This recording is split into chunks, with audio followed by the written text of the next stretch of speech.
En esta tarde tenemos dimos diferentes miradas, en este caso, a un tema que se está convirtiendo, digamos, en un problema público, ¿no es cierto? Y vamos a tener diferentes miradas que nos va a dar, en este caso, Hugo Ñopo, digamos, con la mirada general vinculado al tema de la economía del cuidado. También vamos a tener a Carla Rojas Bolívar, que ya presenta la mirada del Estado, digamos, ejerciendo su rol de rectoría desde el Ministerio de la Mujer y Poblaciones Vulnerables. Camila nos va a contar su experiencia con el proyecto Experiencias Mayores, y vamos a cerrar la tarde, digamos, con la presentación de la profesora Ana María Beingolea, que nos va a presentar una experiencia que está siendo abordada desde la facultad con en este caso, una casa-hogar, que es el casa-hogar llamado Bienaventuranzas, ¿no? Justamente a muchos de los alumnos que tengo acá en clase les comentaba el otro día en clase que qué pasaría si un día en la mañana, ¿no es cierto?, todas las mujeres del mundo se cruzaran de brazos, y me preguntaba cuántos de ellos realmente habían preparado su desayuno en ese día, ¿no? Y de hecho, en mi propia experiencia, en mi experiencia reciente, abordo temas vinculados a los retos que implican para mí, que soy una profesora que tiene que salir, en este caso, a trabajar, y los retos vinculados a al cuidado de mi hijo menor, que tiene 7 años, y también al cuidado de mi mamá, que tiene ya más de 80 años. No voy a decir cuántos más, porque si no mi mamá me mata.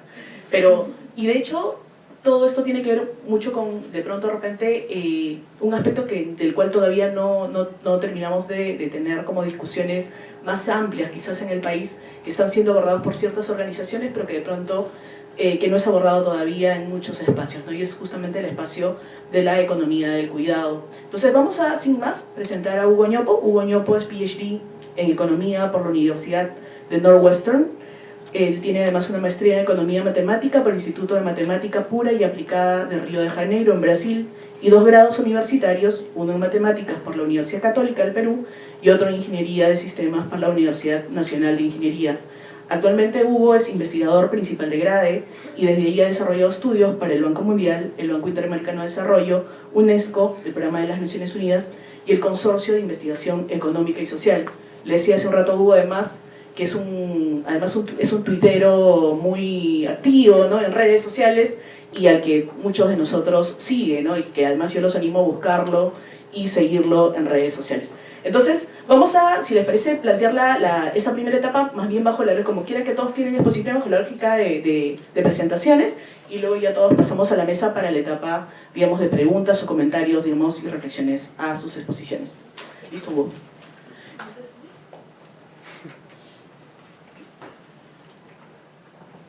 Gracias, Giselle. Gracias por la invitación. Es un placer estar aquí. Siempre es un placer estar en un campus universitario. Bueno, buenas tardes. Muchas gracias. Gracias por su presencia, gracias por la invitación. Decía, siempre es un placer estar en un campus universitario porque yo en esencia soy un investigador. Y un investigador puede eventualmente pasarse la vida solo investigando y de repente conociendo muchísimo, pero sin compartir los conocimientos. Entonces, me parece muy importante, junto a la faceta del investigador, tener la faceta de el comunicador, el que comunica resultados. Y es por eso que soy tan activo en Twitter, dado que no soy un profesor universitario, no soy un profesor en general, pues trato de comunicar y compartir resultados, compartir evidencias, porque la discusión pública necesita estar basada en evidencias, especialmente en un mundo tan dinámico y tan propenso a las fake news como el de ahora. Es importante que en la base de las discusiones de políticas públicas existan evidencias, porque es sobre la base de ello que se puede comenzar a construir un conocimiento común y una serie de posiciones alrededor. Es correcto tener posiciones distintas, es correcto pensar distinto. Somos multiplicidad de personas, multiplicidad de grupos humanos en la sociedad, pero sí es importante que todas esas posiciones distintas estén construidas sobre la base de conocimiento sólido, de conocimiento verdadero, no de fake news como se está corriendo el riesgo, no solo en el Perú, sino en el mundo en general. Entonces es importante difundir eso, difundir las evidencias para que sobre eso se construyan diferentes saberes, diferentes posiciones, diferentes ideologías. Entonces, vamos al tema del cuidado, que es uno de los temas en los que he venido trabajando últimamente, uno de los temas que más me importa. Y para comenzar quisiera abrir un diálogo. Y déjenme preguntarles, ¿qué actividades creen ustedes requiere un hogar para funcionar, para su normal funcionamiento? ¿Qué necesita hacer un hogar típicamente? Cuéntenme, por favor. Suelten nomás, porque... Quizás gestionar los servicios públicos. Comunicación, para que el hogar funcione, comunicación, claro. Servicios públicos. Servicios públicos. O sea, un día solo Déjenme enmarcar un poco mejor la pregunta. ¿Qué tiene que hacer un hogar, en términos de actividades, ¿no? ¿Qué tiene que hacer un hogar para funcionar correctamente?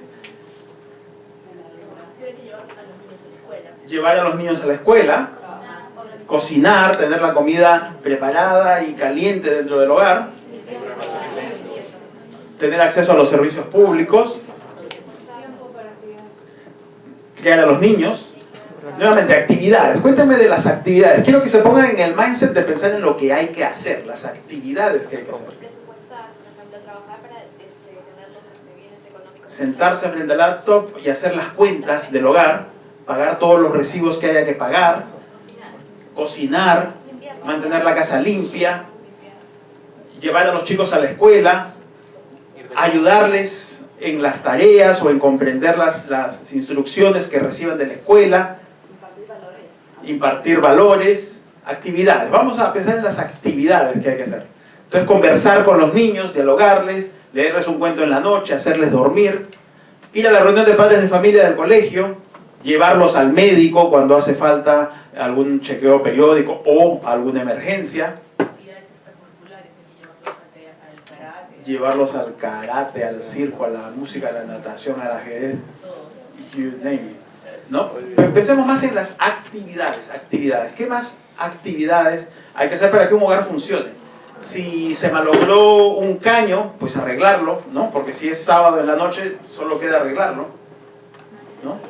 Mantenerlo limpio previamente, clavar un cuadro en la pared de repente cuando hace falta. Piensen en todas estas actividades. Ahora, de esas actividades, hay algunas que son transables. ¿Qué significa esto en el lenguaje de la economía? Hay algunas para las cuales uno puede hacer transacciones. Uno puede contratar a una persona para que haga ciertas actividades. Mantener la casa limpia, preparar los alimentos. Pero varias de las actividades en las que les he puesto a pensar no son transables, ¿no es cierto?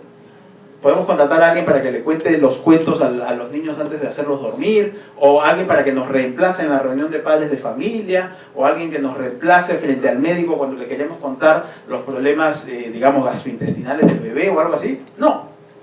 Entonces, muchas de estas actividades que requieren los hogares para funcionar no son delegables, no se pueden delegar a una tercera persona fuera del hogar. Entonces ahora quiero que, habiendo pensado en eso, ustedes me digan ¿cuántas horas en promedio requiere un hogar peruano para funcionar normalmente? ¿Saben ustedes? Sumen todas esas horas y piensen cuánto es en promedio ello. Yo les voy a contar porque para esto existen las encuestas, la encuesta nacional de uso del tiempo, la ENUT. La ENUT del Perú hace esa medición, entra a los hogares, les pregunta a las personas cómo usan el tiempo para diversas cosas, y en particular yo he extraído los datos de cuánto se requiere para que un hogar funcione, y me he concentrado en las horas que no son delegables, esas horas que hay que hacer sí o sí, y que tienen que hacerse entre todos los miembros del hogar. Todo eso suma 30.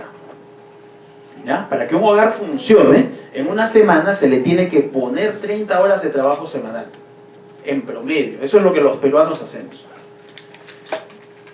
Pero ese es solo un punto de partida. Ahora quiero preguntarles, ¿cuántas de esas horas creen ustedes que proveen las mujeres versus cuántas proveen los hombres? Y ahí es donde hay una disparidad enorme. Porque las mujeres de esas 30 proveen 24. 80% del trabajo doméstico no remunerado. Esto es trabajo doméstico no remunerado. De las 30, las mujeres proveen 24 y los hombres proveen solo 6.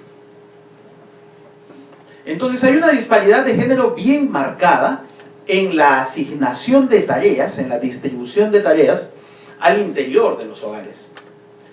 Y entonces si después pensamos en políticas públicas, por ejemplo, para la equidad de género en los salarios, en los mercados de trabajo, es difícil pensar en una equidad en los mercados de trabajo fuera si es que ya antes de salir de sus casas, antes de cruzar la puerta de los hogares, hombres y mujeres ya salen en una desigualdad de oportunidades.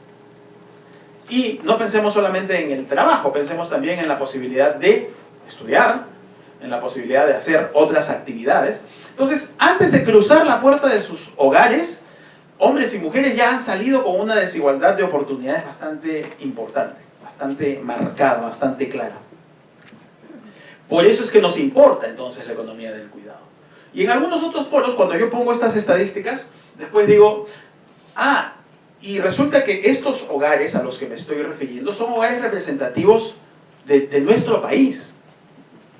Y resulta que cuando uno hace el corte por quintiles de ingreso, no hay muchas diferencias. Este corte, 24 horas que proveen las mujeres versus 6 horas que proveen los hombres, es más o menos el mismo, sea que estemos en el primer quintil de ingresos o sea que estemos en el quinto quintil de ingresos.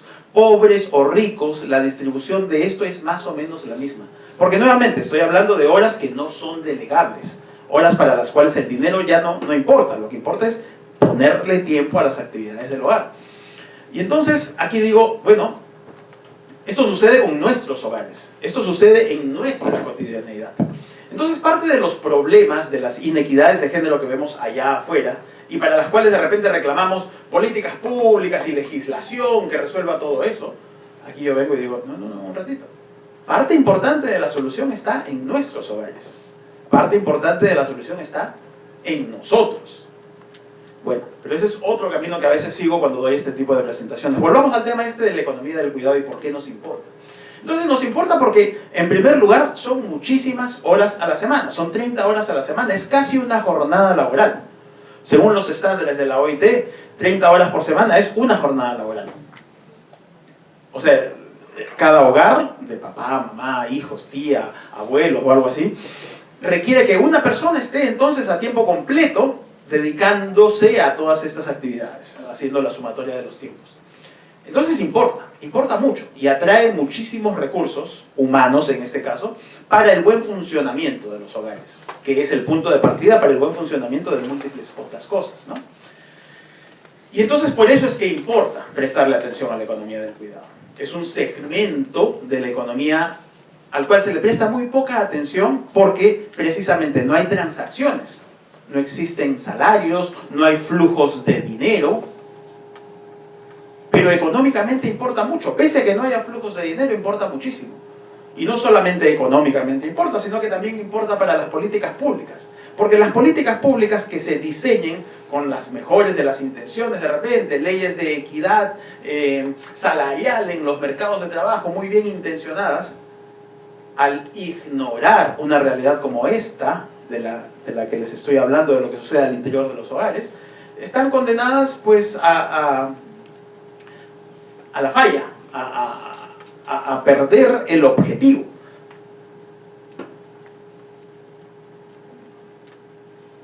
Bueno, Giselle les contaba que yo soy muy activo en Twitter, entonces en lugar de traer una presentación en PowerPoint, lo que he traído es tweets. ¿Ya? Lo que he traído es tweets y aquí justamente un hilo de tweets que lo que hace es mirar dónde están las diferencias salariales más marcadas entre hombres y mujeres. Y miren, algunos elementos que les voy a mostrar llaman la atención y algunos otros van a ser muy coincidentes con lo que de repente ustedes piensan. Miren, estas cajas son intervalos de confianza para las brechas salariales, o sea, cuánto más gana un hombre que una mujer para las mismas características, las mismas condiciones de edad, de educación, campo de estudio, campo de trabajo, industria, etc. Miren, las brechas salariales son mucho más marcadas después de la edad fecunda. Las brechas salariales son mucho más pequeñas cuando las personas son jóvenes, menos de los 24 años. Cuando ustedes egresen de la universidad y comiencen a trabajar, van a ver que encuentran una equidad salarial. Pero después de la edad fecunda, después de los 20, de los 30, comienzan a notarse las disparidades. Claro, es que hay un tema aquí con la fecundidad. Hay un tema aquí con el costo de esta condición humana tan sencilla y tan fundamental, que es la procreación. El costo de la procreación está repartido de una manera tremenda desigual entre hombres y mujeres. Bueno, y eso se refleja después en estas brechas salariales, en esta posibilidad de ganar salarios o no. Y miren cómo tiene que ver también con la educación. Cuanto cuanto más educadas son las personas, en el extremo ya las brechas salariales son menores. También tiene que ver con la presencia de niños en el hogar. Esto lo voy a dejar para después. Y aquí les voy a mostrar este que llama mucho la atención, porque en el imaginario popular resulta que las brechas, cuando hablamos de brechas salariales, inmediatamente pensamos en discriminación y pensamos en que las grandes corporaciones están decidiendo deliberadamente pagarle algo a los hombres y pagarle una cantidad mucho menor a las mujeres. Resulta que esta imagen que tenemos no necesariamente corresponde del todo con la realidad. En realidad lo que sucede es que las disparidades salariales más marcadas no están en las grandes corporaciones, sino que están en el autoempleo. Las brechas salariales más grandes están en el autoempleo. ¿Y cómo conversa este resultado con lo que les decía anteriormente? Bueno, conversa de múltiples maneras, porque resulta que en las últimas 2 décadas la participación laboral femenina ha crecido notablemente. Las mujeres han entrado a trabajar a los mercados de trabajo, muchísimo más que antes. Pero han entrado a trabajar en segmentos, entre comillas, flexibles de los mercados de trabajo, donde una característica importante es el autoempleo y otra característica importante es el trabajo a tiempo parcial. Pongamos esta pieza del rompecabezas, trabajo a tiempo parcial, con esta otra que les decía. En los hogares las responsabilidades son mayoritariamente femeninas. Dado que culturalmente en nuestros hogares las responsabilidades todavía son mayoritariamente femeninas, la manera de hacer encajar esto con esto es teniendo una mayor participación laboral femenina en el trabajo a tiempo parcial. Salud. En el trabajo a tiempo parcial. Resulta que en este país, uno de cada 10 trabajadores hombres trabaja a tiempo parcial. Menos de 30 horas por semana. 1 de cada 10. Pero entre las mujeres, 1 de cada 4 trabaja a tiempo parcial. El trabajo a tiempo parcial es predominantemente femenino. Y tiene que ver con estas necesidades de trabajar en segmentos flexibles del mercado de trabajo. Y luego tiene que ver entonces con esta mayor penalidad en los salarios en esos segmentos flexibles de los mercados de trabajo. Entonces las mujeres participan de los mercados de trabajo, sí, pero a un costo. Les voy a mostrar otra que importa. Bueno, la informalidad también importa. Y entonces, en las empresas informales es donde las disparidades son más grandes, pero también en las empresas muy pequeñas. Así como las disparidades salariales son más grandes en el autoempleo, son más grandes también en las empresas pequeñas, en esas que tienen entre 1 y 5 trabajadores, esos segmentos nuevamente flexibles del mercado de trabajo.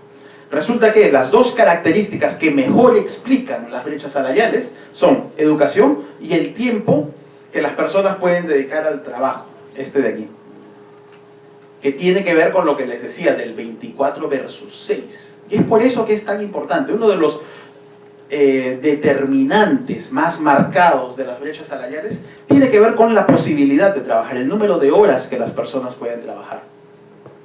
Esto después también tiene implicancias no solamente en los salarios, sino en la posibilidad de ascenso. Porque en nuestra sociedad está comúnmente aceptado que para ser gerente general, digamos, de una compañía, esta persona tiene que dedicarle el alma y la vida al trabajo. Y entonces no va a trabajar 40 horas por semana en ese empleo. Va a trabajar entre 60 y 70 horas por semana en ese empleo. Y entonces eso resulta una imposibilidad para las mujeres, mientras que los hombres sí pueden hacerlo. Hay unas diferencias de género también entonces notorias en la posibilidad de ascender en los empleos. Y entonces por eso es que importa. Por eso es que importa la economía del cuidado, porque tiene implicancias muy muy grandes y muy importantes en otras áreas de la vida. Yo les he hablado aquí de los mercados de trabajo.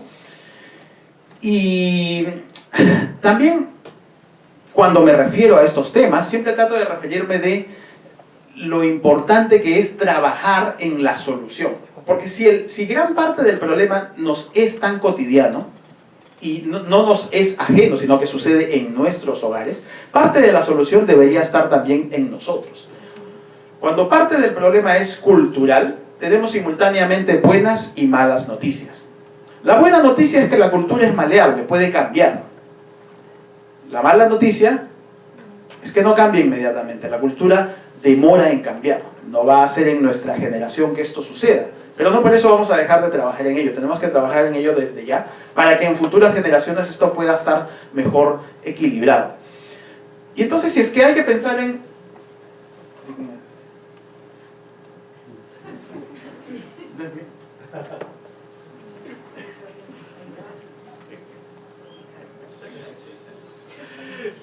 Les decía,